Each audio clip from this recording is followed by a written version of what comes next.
सत श्री अकाल, नमस्कार, आदाब।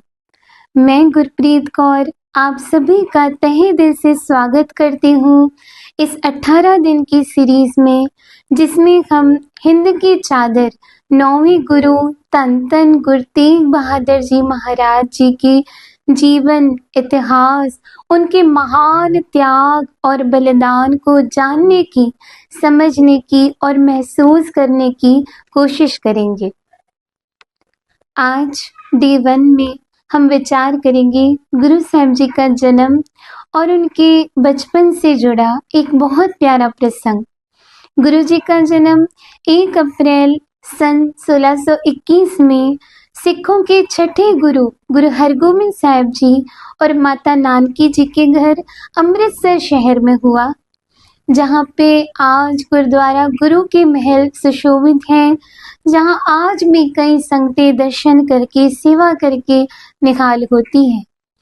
गुरु जी आपस में 5 भाई और 1 बहन, जिसमें गुरु जी सबसे छोटे भाई थे।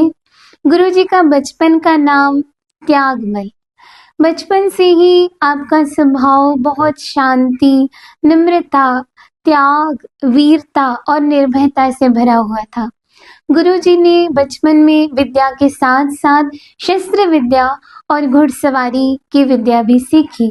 इतिहास में एक बहुत प्यारा प्रसंग आता है कि जब गुरु तेग बहादुर जी महाराज, इनके बड़े भाई गुरदित्ता जी की शादी की बारात निकली थी, तो उसमें गुरु तेग बहादुर जी, जिनकी उम्र उस समय केवल 4 वर्ष की थी, तो बारात में जहाँ पे एक तरफ सारे खुशी मना रहे थे, खुशी का माहौल था, तो दूसरी तरफ गुरु तेग बहादुर जी महाराज की जो नज़र है वो एक छोटे बालक पे जाती है, जो दिखने में बहुत गरीब और निर्वस्त्र था। तो गुरुजी ने उस बालक से पूछा कि आप इतनी ठंड के समय में ऐसे निर्वस्त्र क्यों खड़े हैं? तो उस बालक ने बहुत भावपूर्ण तरीके से जवाब दिया कि मेरा भी मन करता है कि मैं अच्छे कपड़े पहनूं, सुंदर वस्त्र पहनूं, आभूषण पहनूं, पर मैं क्या करूं, हमारे घर में 2 वक्त के रोटी खाने के भी पैसे नहीं हैं।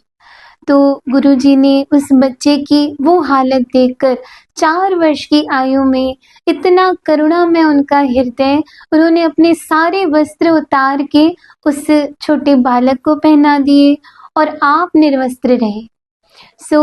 इस घटना के बाद जब उनके माता को पता चला, तो उनके माता का हृदय भी बहुत भर आया कि इतनी छोटी उम्र में, 4 वर्ष की आयु में गुरुजी के अंदर इतनी करुणा, इतनी विशालता, इतनी दया भरी हुई है।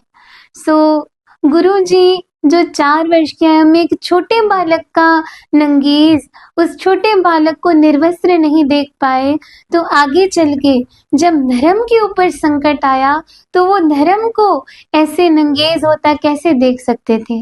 गुरुजी ने अपना बलिदान देके, अपने शरीर का, अपने प्राणों का बलिदान देके धर्म की रक्षा की, इसीलिए हम उन्हें कहते हैं हिंद की चादर। मैं आशा करती हूँ कि जो इस इतिहास को सुन रहे हैं वो इसे महसूस भी कर पा रहे होंगे। आप सभी से एक नम्र निवेदन है कि इस 18 दिन की सीरीज में जुड़े रहिए, ताकि हम हिंद की चादर गुरु तेग बहादुर जी महाराज जी के जीवन को, उनके बलिदान को, उनके त्याग को समझने की कोशिश कर सकें और उनके बताए हुए उपदेश, उनके बताए हुए रास्ते पे चल के अपने जीवन को सफल बनाने की कोशिश कर सके। मिलते हैं अगले पार्ट में, तब तक के लिए धन्यवाद।